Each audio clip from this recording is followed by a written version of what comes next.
Welcome back everyone. Let's go ahead and take a look at the iPhone 7 Plus and see how this thing holds up in the middle of 2021. Now there's been a lot of changes, this phone hasn't been the same phone since even early on this year from my first review of it. We've gotten a major software update, which is iOS 15. Now here's the thing with iOS 15, I think it's been great. I've already done a review of it and not really a full review, but after using it for a couple of weeks and comparing it to a lot of other phones and the iOS 14, iPhone 7 Plus, I think it's a pretty decent update.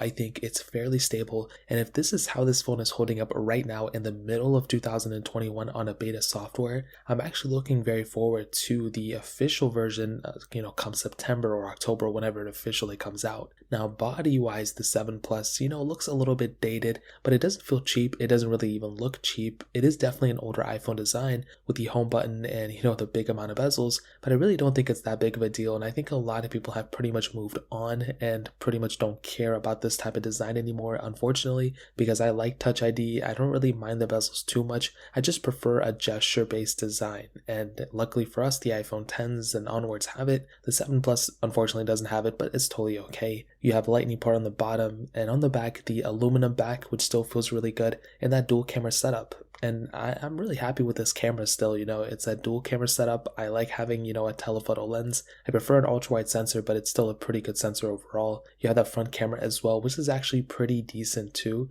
And this was a pretty big jump, in terms of a camera from the predecessor to this one, because this was the first iPhone to bring a dual camera setup. So I think that's a pretty big thing in and of itself as well. So in terms of the outside and the body, that essentially covers it. Now software wise, this is the biggest thing. Like I mentioned, installing the software wasn't that big of a deal. It perfectly worked out perfectly fine, nothing super crazy. But like I mentioned before, I'm really happy about this specific software when it comes down to the stability of it so far. There are glitches all over the place, but there hasn't really been anything that has made me go and totally factory reset this phone, or I've had to delete a bunch of stuff off it and install. There's really been nothing like that. So workflow has been essentially the same, which is something that I'm really happy about. That doesn't mean this is a perfect phone, and this doesn't mean it's a perfect software, but for a starting point, this is beta 2. For starting point, this is actually a pretty decent starting point in my opinion, and I'm actually really happy about it. Now performance wise, this is probably another area of this specific software where it's going to get better over time. So right now, it's not as good as iOS 14. From everything that I've tested, from RAM management to app opening,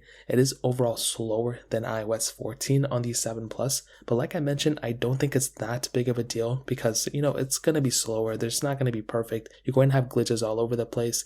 And I think as of right now, it's totally okay. As long as it doesn't end like this, it's totally fine. But if it ends like this, then that's going to be totally different. I'm not going to be a fan of that at all. So I think right now the specific software is going to, get it improved and get better over time. But I think where it stands right now is totally okay. And I think at the end of the day, this specific phone is a very good device. I think, it still holds up extremely well. I think, even if it ends on iOS 15, I think it's a decent version of it for it to end off, as long as iOS 15 is a stable version of software. I think everything this phone stands for is still great. And the fact that it's gone down in value is extremely, it's a really good asset for it too. So I would recommend picking it up if you want to. This is the lowest iPhone I would recommend on the whole entire iPhone scale. I wouldn't even recommend a success anymore, to be honest, mostly because the 7 Plus is the one that's probably going to be the most stable when it comes down to iOS 15 in terms of an older iPhone. So in terms of that pretty much covers it up. If you want to buy an iPhone 7 Plus, links are down in the description. You can get them from there and help support the channel at the same time.